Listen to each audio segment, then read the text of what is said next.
Hello everybody, it's Patrick. I am going to tell the third of 5 stories. I was doing a soul retrieval for a client recently, and I said this in I've got 2 other stories already, videos on my YouTube channel, and I've kind of gone through it, but in case you haven't seen those ones yet, I was doing a soul retrieval for a client, and sometimes part of the soul retrieval, I won't go into all the details and etc. at the moment, but sometimes when we are fractured and part of our psyche goes off, kind of splits off to protect itself, like going into dissociation, soul retrieval is when a shaman or a shamanic practitioner goes with the aid of their guides to retrieve that soul part. And sometimes those soul parts are adopted by the Fae and taken into the realm of the Fae, where they are nurtured and, and such. And so sometimes in the course of doing a soul retrieval, I have a specific fairy liaison whose name is Alandria, that I consult and see if the Fae have any of the soul parts for that person. And if they do, as was the case with my client a couple of weeks ago, then as a way to balance the energies, bringing that soul part from their realm back into ours, both I and my client have to do an energy exchange of some sort. And so usually that is like some creative undertaking, some kind of art project, singing or dancing or art or something that awakens the passion within the person. And for my part, as being the facilitator of that return, Alandria asked me to make 5, I keep doing this, I don't know why I keep having to do the fingers, but 5 videos telling 5 different stories. And so this is the third of those. I just finished doing my weekly pipe ceremony that I do on my Facebook Live every Wednesday night at 7.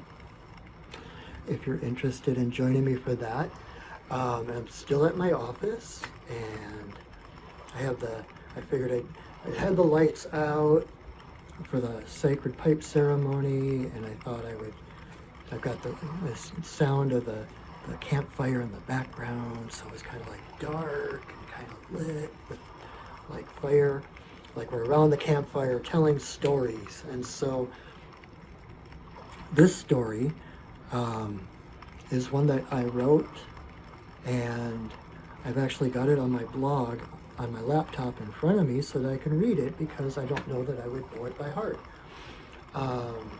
And this story is my creation story. Mythology is so important. And every society, every culture has their own creation story. And in our Western world, the kind of Judeo-Christian standard, or what's seen as the standard, is the whole, biblical Adam and Eve, blah, blah, blah. And in my opinion, my experience, such a creation story, which is based on being kicked out and being separated from God and punished, so that our whole existence is based on having to atone for sins of our ancestors and forefathers and blah, blah, blah, doesn't really empower us. And the creation story is supposed to tell us where we came from, and we are all part of that divine spirit, that divine light, creator, creative source. And so in one of my classes that I teach occasionally is called personal mythology, and one of the things we do is each person writes their own creation myth.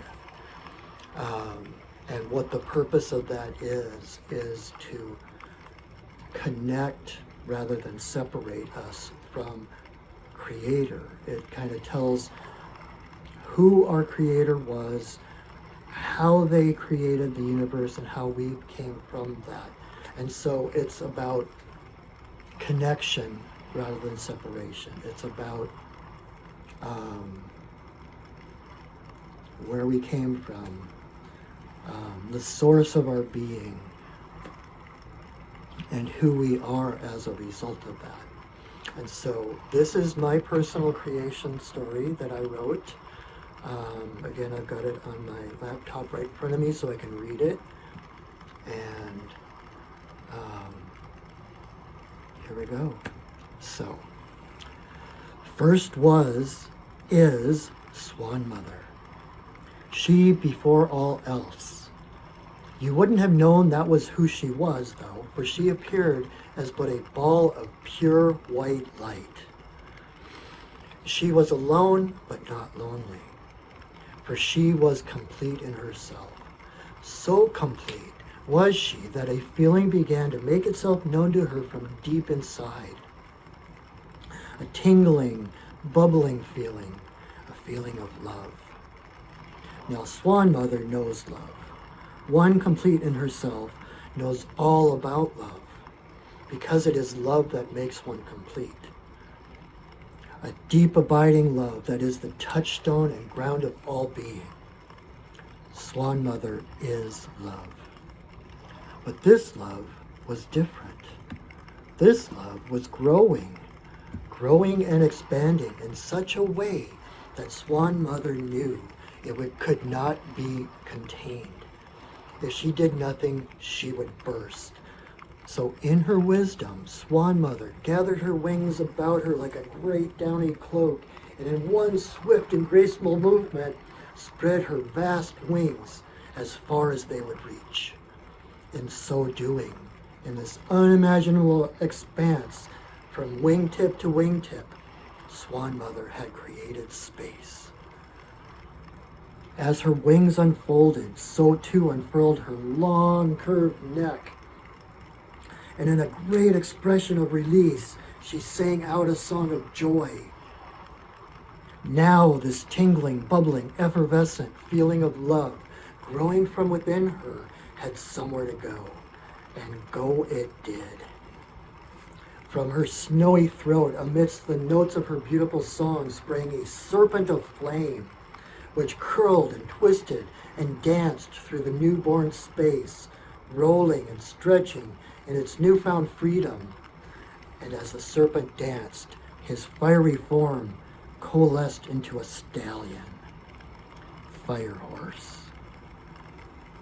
So filled with his newfound joy and freedom was Fire Horse that he ran and jumped, played and pranced throughout the whole space between Swan Mother's outstretched wings. And in his excitement and play, the sparks from his hooves ignited all the downy feathers that floated everywhere from Swan Mother's great exertion. And these became the countless multitude of suns and stars in the heavens. Swan Mother flapped her wings, fanning the flames of these myriad suns, and the currents which formed in the wake of her wings drew all the stars into their myriad patterns and constellations. So much joy had she at this creation that tears fell from her eyes, each teardrop falling into place around a star, each a pregnant saltwater world ready to blossom with life. And so it was, and so it is. Wow. Thank you for listening. That is my personal creation story, my take on the divine, how life began, and of course it's metaphor, but to me, this creation story makes a whole lot more sense than ones that we've been told on told since we were young. So anyway, thank you again for listening. Thank you for hearing my story. I have 2 more videos coming up in the coming days, so stay tuned for those. If you haven't seen my other 2 story videos, check out my YouTube channel and find them there, along with a bunch of other different videos with readings and the sacred pipe ceremonies and such. So, and if you have any questions or wonder who I am and what I do, you can check me out on my website at perchingwolfstudios.net, and you can follow me on Instagram, Perching Wolf Studios, and you can check me out on Facebook, again, Perching Wolf Studios, my Facebook page. So, and if you want to read this for yourself, you can check out my blog at goldenthreadroad.blogspot.com.